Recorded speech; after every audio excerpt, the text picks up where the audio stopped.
मुंबई महापालिकेच्या स्थायी समिती सभागृहात जुजबी चर्चेनंतर अगदी 10 मिनिटात 54 कोटी रुपयांच्या रस्ते कामांना मंजुरी देण्यात आली। विशेष म्हणजे रस्ता घोटाळा समोर आल्यानंतर रस्ते कामांच्या टेंडर प्रक्रियेत बदल न करताच जुन्या पद्धतीने टेंडर प्रक्रिया राबवण्यात आली। मुंबई उपनगरातील विविध रस्ते अस्फाल्टचे केले जाणार आहेत। त्या रस्ते कामांच्या मंजुरीचे प्रस्ताव प्रशासनाने स्थायी समितीत आणले होते, पण इतका रस्ते घोटाळा समोर आल्यानंतरही रस्त्यांची कामे देताना प्रशासन आणि सत्ताधारीही गंभीर झालेले दिसत नाहीत। विरोधकांनीही याबाबत सत्ताधाऱ्यांना धारेवर न धरता जुजबी चर्चा करून प्रस्ताव पास केले। निवडणूक काही महिन्यांवर आल्याने रखडलेली कामे लवकर उरकण्याचा प्रयत्न सत्ताधारी करतायत।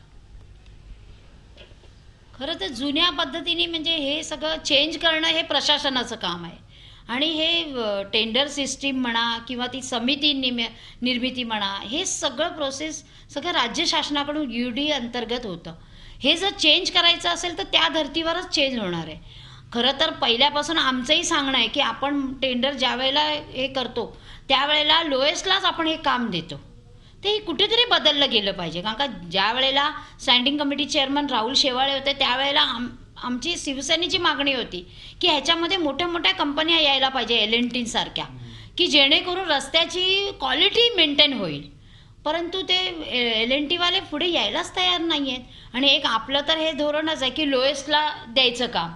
हे कुठेतरी नियम हे बदलणं फार गरजेचं आहे। याच संदर्भात आपण अधिक माहिती घेऊया आमचे प्रतिनिधी कृष्णात पाटील यांच्याकडून। कृष्णात, महापालिका प्रशासन असो, सत्ताधारी असो किंवा विरोधक असो, यापैकी कुणीही रस्त्यांच्या बाबतीत गंभीर नाहीये हेच दिसून आलेलं आहे। कारण इतक्या कोट्यवधींचा घोटाळा होऊन सुद्धा पुन्हा एकदा जुन्या टेंडर प्रक्रियेनंच पद्धतीनंच हे प्रस्ताव मंजूर होत आहेत, तेही 54 कोटींचे। काय सांगाल? नक्कीच हेमाली, ज्या पद्धतीनं रस्ते घोटाळा जो आहे तो समोर आला होता मुंबईकरांसमोर, त्यामुळं आता किमान जी नवीन कामं दिली जातील त्यावेळी तरी काही जाचकाटे जे आहेत त्या कंत्राटदारावर लादल्या जातील अशी अपेक्षा होती, परंतु ह्या अपेक्षा सगळ्या फोल ठरलेल्या आहेत। जवळपास 54 कोटी रुपयांची कामं काही मिनिटात पास केली जातात। कोणीही काही बोलत नाही, केवळ जुजबी चर्चा केली जाते, परंतु रस्त्यांच्या दर्जाबाबत कोणीही बोलत नाही। सत्ताधारी आणि विरोधक यांच्यातले जे स्टँडिंग कमिटी जे म्हटलं जातं त्याला अंडरस्टँडिंग कमिटी सुद्धा म्हटलं जातं आणि कशा पद्धतीनं अंडरस्टँडिंग ह्या कमिटीमध्ये होतं हे पुन्हा एकदा सिद्ध झालेलं आहे। केवळ विरोधक जे आहेत ते घोटाळा झाल्यानंतर टीका करतात, परंतु अशा पद्धतीनं जेव्हा प्रस्ताव पास करायचे येतात त्यावेळी कुठल्याही प्रकारे अभ्यासूपर्ण जे मत व्यक्त केलं जातं ते करताना या ठिकाणी दिसून येत नाहीये। धन्यवाद कृष्णात, आपण दिलेल्या सविस्तर माहितीबद्दल।